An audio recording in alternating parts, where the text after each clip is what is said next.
लिए भारतीय जनता पार्टी को भारी समर्थन देने के लिए प्रदेश की जनता के प्रति हम आभार व्यक्त करते हैं। उत्तर प्रदेश एकात्म मानववाद के प्रणेता पंडित दीनदयाल उपाध्याय जी की जन्मभूमि और कर्मभूमि का सौभाग्य प्राप्त किया है। ऐसे महापुरुष को नमन करते हुए सर्वे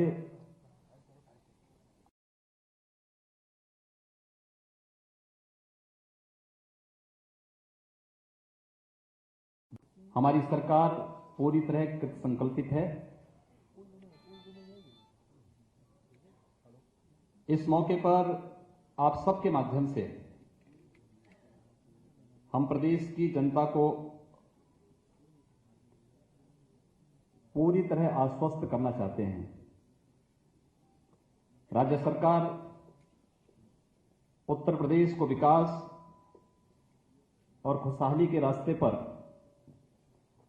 तेजी से आगे बढ़ाने के लिए जो भी प्रभावी कदम उठाने की आवश्यकता पड़ेगी,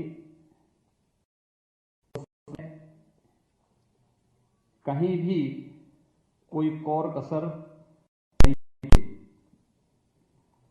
अपने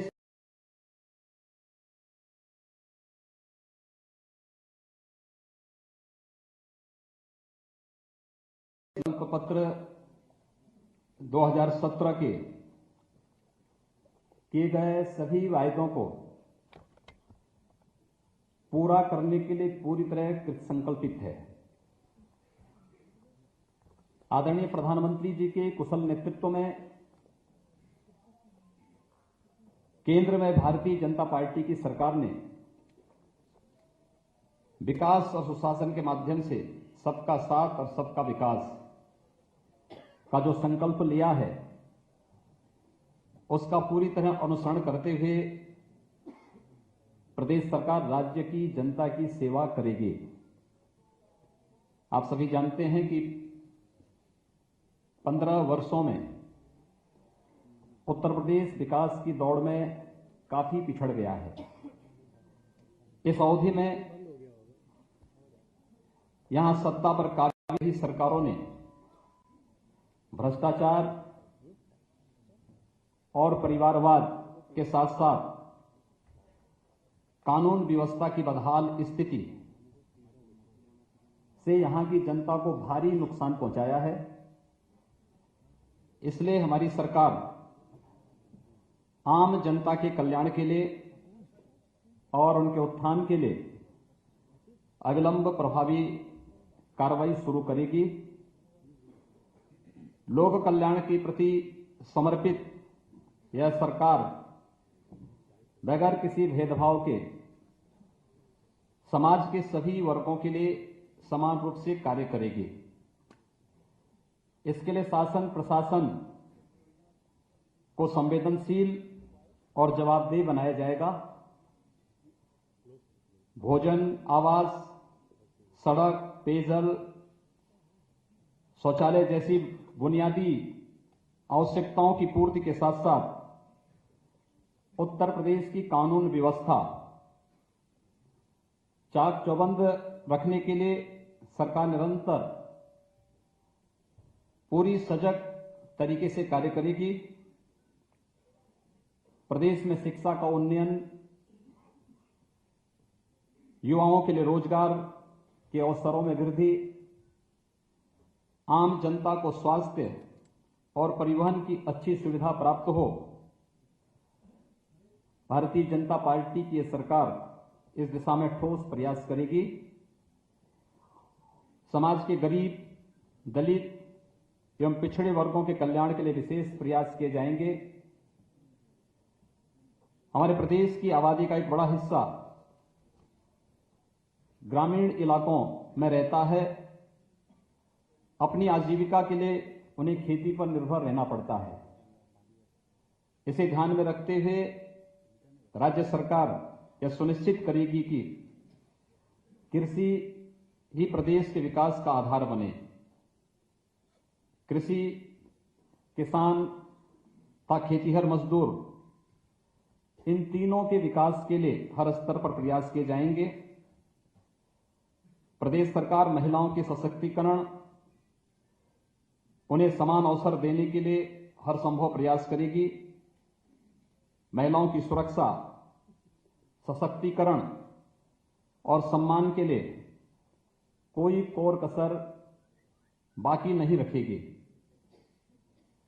पूर्ववर्ती सरकारों के बदहाल शासन का खामियाजा प्रदेश की युवा पीढ़ी को भुगतना पड़ा है। युवाओं को गुणात्मक शिक्षा सुलभ हो तथा कौशल विकास के माध्यम से उन्हें रोजगार के सुगम अवसर प्राप्त हों, इसके लिए भी प्रदेश सरकार पूरी संवेदनशीलता से कार्य करेगी। सरकारी नौकरियों की भर्ती प्रक्रिया को भ्रष्टाचार विहीन एवं पारदर्शी बनाया जाएगा। निवेश को बढ़ावा देते हुए राज्य का संतुलित औद्योगिक विकास भी किया जाएगा।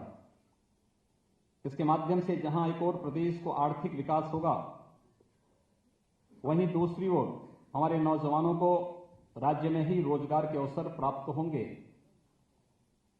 और अंत में मैं एक बार पुनः इस बात का विश्वास दिलाना चाहता हूं कि उत्तर प्रदेश में परिवर्तन लाने का जो जनादेश भारतीय जनता पार्टी की सरकार को प्राप्त हुआ है, उसके सकारात्मक परिणाम अति शीघ्र दिखने लगेंगे। आप सब ने आज नए मंत्रिमंडल के शपथ ग्रहण समारोह के आप सब साक्षी रहे हैं। हम लोगों ने सबका साथ और सबके विकास की बात कही थी। मंत्रिमंडल के शपथ ग्रहण समारोह में आपको वह दृश्य दिखाई दिया होगा। आप सबको बहुत बहुत धन्यवाद।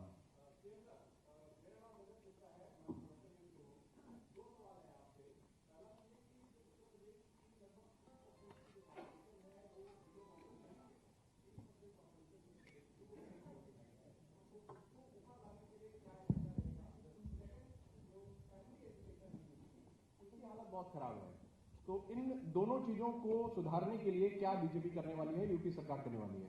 भारतीय जनता पार्टी ने चुनाव के पूर्व जनता के सामने अपना विजन डॉक्यूमेंट के रूप में लोक कल्याण संकल्प पत्र रखा था।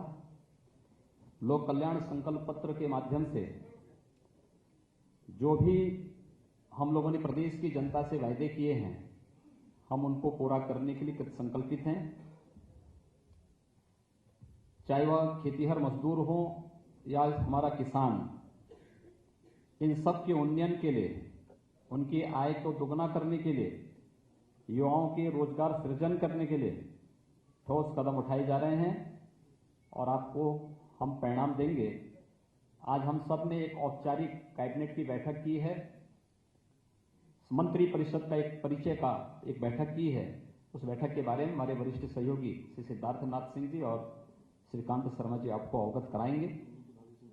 और नियमित ब्रीफिंग के लिए भी हमारे 2 सदस्य कैबिनेट की जो बैठकें अगले सप्ताह से प्रारंभ होंगी, तो उसकी नियमित ब्रीफिंग और सरकार के कार्यों के बारे में भी जो नियमित ब्रीफिंग के लिए हमने अपनी वरिष्ठ सहयोगी श्री सिद्धार्थनाथ सिंह जी को और श्री श्रीकांत शर्मा जी को अधिकृत किया है। मैं चाहूंगा अगर दोनों हमारे यहाँ मौजूद हों तो आए। सिद्धार्थनाथ सिंह मुख्यमंत्री जी, एक सवाल मुख्यमंत्री जी। मुख्यमंत्री जी, आज मेरा नाम आप विश्वास करिए, एक बार कार्य करने दीजिए, उसके बाद फिर आगे बात। बहुत छोटा सवाल है, बहुत छोटा सवाल है। मुख्यमंत्री जी, मेरा नाम उत्कर्ष सिन्हा है। आज हम लोग केवल धन्यवाद ज्ञापित करने के लिए एक सवाल का जवाब दे दीजिए सर। योगी जी, तो इस वक्त उत्तर प्रदेश में का सौभाग्य है कि पूर्वांचल से हमारे प्रधानमंत्री जी भी हैं और पूर्वांचल से ही आप भी आते हैं, और पूर्वांचल इस प्रदेश का सबसे पिछड़ा इलाका भी माना गया है। तो क्या पूर्वांचल के लिए कोई रोड मैप आपने सोच रखा है? सरकार ने अपने लोक कल्याण संकल्प पत्र में पूर्वांचल विकास बोर्ड और बुंदेलखंड के पिछड़ेपन को दूर करने के लिए बुंदेलखंड विकास बोर्ड बनाने की बात कही है। हमने अपने लोक कल्याण संकल्प पत्र में जो बातें कही हैं, हम उसे 100% क्रियान्वित करेंगे और इस बात के लिए आश्वस्त करने के लिए ही मैं आपके बीच यहाँ उपस्थित हूँ। माननीय मुख्यमंत्री जी, मुख्यमंत्री, मेरा नाम दिनेश शर्मा है, स्वतंत्रवाद.com से। मुख्यमंत्री जी, कल आपकी एक परीक्षा होने वाली है, सब मुख्यमंत्री